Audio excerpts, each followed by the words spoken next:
पहुँचे जो इसमें एक्चुअली इन्वॉल्व है। छोटे मोटों में तो चीज़ होती है। मेरी तरफ से कोई शवाहिद या कोई एविडेंस आज प्रोवाइड नहीं किया गया है, वो अगली बारी के लिए रख दिया गया है। और क्या कहते हैं, जो ओवरऑल डिस्कशन थी, जो एक्सचेंज थी, जो चीज़ें थी, वो फैक्ट फाइंडिंग कमेटी ने भी शेयर की और मैंने भी उनसे नहीं।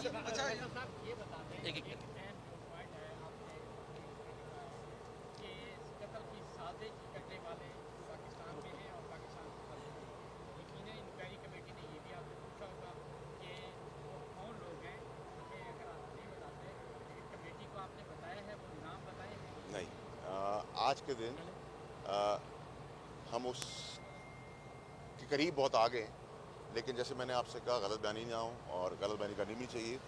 शवाहिद और स्पेसिफिक्स से आज हम दूर थे। मुझे उन्होंने कहा वो इन्फॉर्म कर दें। अच्छा सर, ये भी बताइएगा कि नवाज शरीफ पर इल्ज़ाम लगाया जा रहा है, एक लंदन में बैठे शख्स जो है वो कह रहे हैं, इल्ज़ाम लगा रहे हैं कि नवाज शरीफ इस कत्ल में मुलव्विस है, आप क्या कहते हैं? देखिए, ये एक बहुत सीरियस मैटर है, बहुत तकलीफदेह और परेशानी का बायस है हमारे लिए। मेरे ख्याल से इसमें हम सियासत से बालातर रहें तो ज़्यादा बेहतर है और घटिया किस्म का मजाक ना करें तो बेहतर होगा।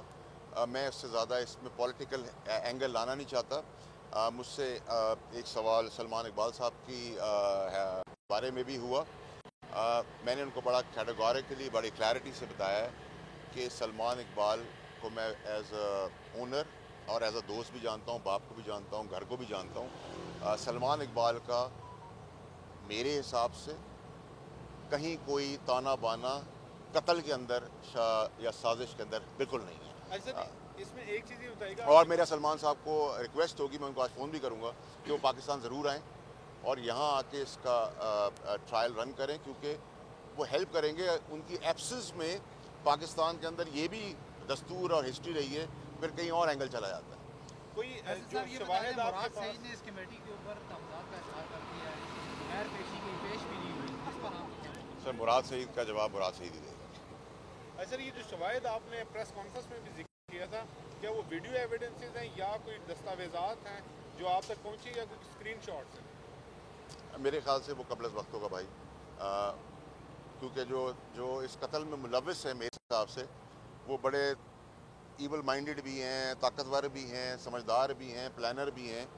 तो मैं उनको कोई ऐसी लीड नहीं देना चाहता जिससे वो होमवर्क पहले शुरू कर दें अपना।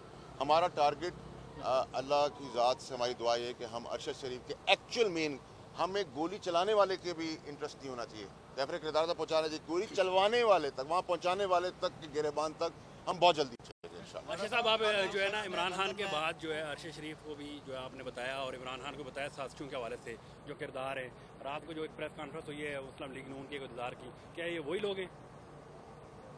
देखिए, मैं आपको फिर कहूँ कि बॉस, आज का दिन जो है ना, वो हमारे लिए, मेरे लिए, आप सब के लिए, आपका तो साथी भी रहा है। मैं अगर 10-12 साल जानता था तो आप लोग तो उसको 20 साल जानते, वो एक ईमानदार आदमी था। हम आज फोकस हैं, हम ये घटिया सियासत और घटिया मजाक और घटिया बयानात से दूर ही रहें तो बेहतर है।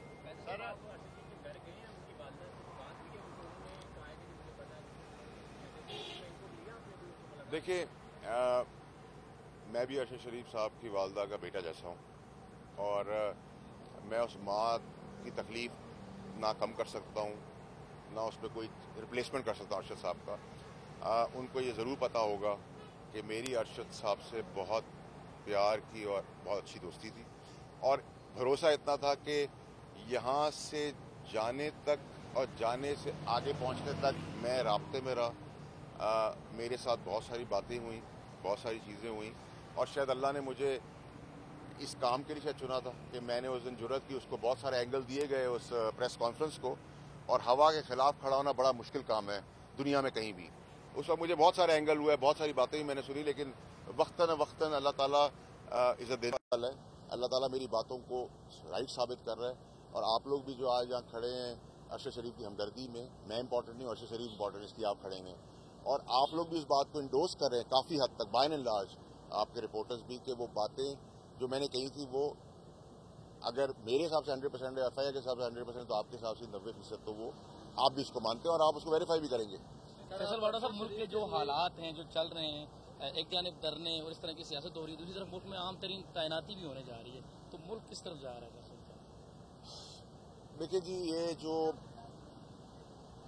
मार्च तक धकेलना और इमरान खान साहब को बंद गली तक पहुंचाना, सांपों के साथ खास का और उन साजिशों का, फिर अरशद शरीफ के मर्डर से उनके ताने बाने मिलना, क्या बताता है आपको? इसके बेनिफिशरी इमरान खान साहब तो नहीं हो सकते। इसके बेनिफिशरी जो हैं, इमरान खान साहब को डिस्क्वालीफाई करवा के मैंने तो वज़ीर आज़म नहीं बनना था, जिन्होंने बनना था वो इस साजिश का हिस्सा हैं, चाहे वो मार्च हो, चाहे कत्ल से उसके तानेदाने हो। जो ख़ास है उनका भी अपना बेनिफिट है, उनकी भी अपनी एक रिक्वायरमेंट है और सबसे पहले उन्हीं की है। तो फिर मुझे तो इन चीज़ों का कोई फ़ायदा नहीं है। तो ये तो ब्लैक एंड वाइट में तो कौम को डिसाइड करना है। मेरे हिसाब से इमरान खान साहब एक अच्छे इंसान है, उनका एहतराम और प्यार का रिश्ता था, है। कल वो मेरे बारे में कोई चीज़ बुरी भी कह देंगे तो मेरी तरफ से कभी उनकी तरफ जवाब इसलिए नहीं आएगा कि वो मेरे उस्ताद भी हैं, मेरे लीडर भी हैं, मेरा उनका प्यार और एहतराम का रिश्ता है। और मैं समझता हूँ कि इनोसेंटली उनको बंद गली तक धकेला इन सब ने मिलकर।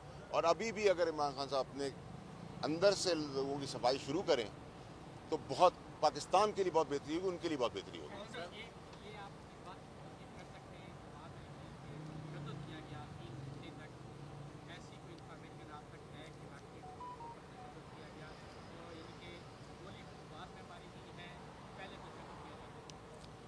मेरे हिसाब मेरी थोड़ी बहुत नॉलेज इस पर है, लेकिन कबल वक्त होगा कि मैं इस इंफॉर्मेशन को रिवील करूँ। सर आपके और खान साहब के कोई बैकडोर राब्तों की इतला चल रही है, क्या आप इसकी तरदीद या तस्दीक करेंगे? कि नहीं, ना मैंने खान साहब से रब्ता किया है, ना खान साहब ने मुझसे रब्ता किया है। खान साहब अगर मुझे रात को 3 बजे आवाज़ देंगे, पूरी ज़िंदगी में उनके लिए हाजिर हूँगा। सर ये बता दें कि आपके पास जो सबूत है, हम ये नहीं पूछते कि क्या है, लेकिन ये बता दें कि जो सहाफ़ी पहले भी कत्ल होते हैं, तो आप समझते हैं कि ये जो केस की जो चल रही है कार्रवाई कि आपके सबूत उसमें काम आएंगे, कातल तक आप पहुँच सकेंगे? क्योंकि आप कह रहे हैं कातल ताकतवर भी हैं, समझदार भी हैं। देखिए, आपकी बात वजह है। मुझे उम्मीद है अल्लाह से, ये ज़रूर मैं आपको कह सकता हूँ उन शवाहिद के ऊपर कि किसी हद तक वो मेरी बातों को इंडोर्स ज़रूर कर देंगे। इस बारे में मैं अल्लाह की ज़ात से 100% क्लियर हूँ। बहुत शुक्रिया, थैंक यू जी, बहुत शुक्रिया, थैंक यू सर।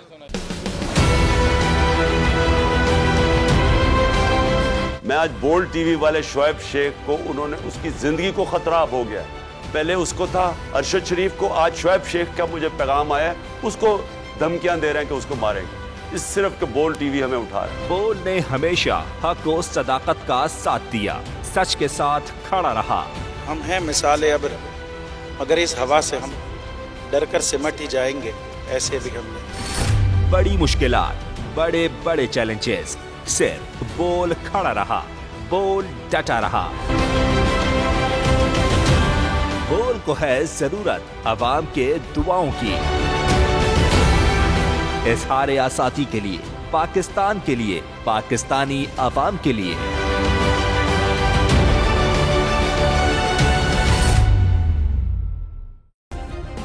सब्सक्राइब करें और बेल दबाएं ताकि कोई खबर रह न जाए।